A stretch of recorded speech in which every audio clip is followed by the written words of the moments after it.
ফসলের বালাই ব্যবস্থাপনা, সংরক্ষণ, সংগ্রহ, উত্তর ব্যবস্থাপনা, বিপণন বিষয়ে প্রশিক্ষণ দেওয়া হয়েছে। আমরা একটা প্রকল্প নিয়েছি, আপনারা জানেন যে একটি বাড়ি একটি খামার প্রকল্প, যে প্রত্যেকটা পরিবার যেন তার নিজের পায়ে সে দাঁড়াতে পারে এবং দারিদ্র্যের হাত থেকে মুক্তি পেতে পারে, এবং এর শুভ ফলটা আছে দেশের মানুষ পাচ্ছে। আমরা আমাদের উপকূলীয় অঞ্চল, বিশেষ করে দক্ষিণে 57,068 কোটি টাকা ব্যয় আমরা একটা মহা পরিকল্পনা হাতে নিয়েছি। এই প্রকল্প বাস্তবায়িত হলে দক্ষিণ অঞ্চলের 14টি জেলার মানুষের ফসল, মৎস্য, প্রাণী সম্পদ উন্নয়নে বিপুল সফলতা আসবে। আজকে যেমন আমরা ধান বা খাদ্যশস্য উৎপাদনে 4র্থ স্থান, সবজি উৎপাদনে 3য় স্থান, মৎস্য উৎপাদনেও 4র্থ স্থান, এমনকি এখন আমিষ উৎপাদনের দিকেও আমরা নজর দিচ্ছি এবং সেখানে আমরা ব্যবস্থা নিচ্ছি।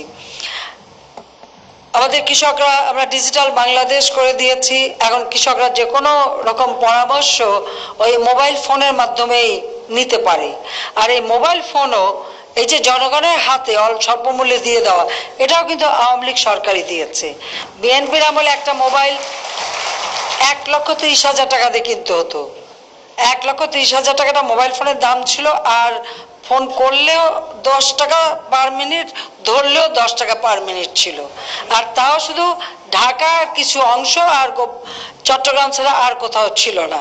আমরা এটা সমগ্র বাংলাদেশে ছড়িয়ে দিয়েছি এবং সেখানে আজকে সকলের হাতেই মোবাইল, এবং মোবাইলের মাধ্যমে এই যে কৃষির তথ্য আমাদের কৃষকরা পেতে পারেন। এই ডিজিটাল বাংলাদেশের এই সুফলটা এখন মানুষ পাচ্ছে, সে ব্যবস্থা আমরা করে দিয়েছি। এখন আর কৃষকদের কেউ ঠকাতেও পারবে না, কারণ দাম কোনটার কি মূল্য সেটাও তারা ওই মোবাইল ফোনের মাধ্যমে জেনে যেতে পারেন। সেই সুযোগটা আমরা সৃষ্টি করে দিয়েছি। আজকে আমাদের খাদ্য উৎপাদন প্রায় 4 কোটি মেট্রিক টনের কাছাকাছি পৌঁছে গেছে। আমরা খাদ্যে আজকে স্বয়ংসম্পূর্ণতা অর্জন করেছি। সেই সাথে সাথে দানাদার খাদ্যশস্য উৎপাদনে স্বয়ংসম্পূর্ণতা অর্জন আমরা করলেও ডাল, তেল, মশলা উৎপাদন এখনো আমাদের চাহিদা আমরা পূরণ করতে পারিনি। কিন্তু বাংলাদেশ ব্যাংকের থেকে মাত্র 4% সুদে আমরা ঋণ দিচ্ছি যারা মশলা উৎপাদন করবে। সেই সুযোগটা কিন্তু আমরা দিয়ে দিচ্ছি, মাত্র 4% সুদে ঋণ পাবে সেখানে তারা যারা মশলা উৎপাদন করবে, সেই সুযোগ আমরা দিয়েছি। এই সুযোগটাও সকলে নিতে পারে এবং ব্যবহার করতে পারে। আমি অনেক কথা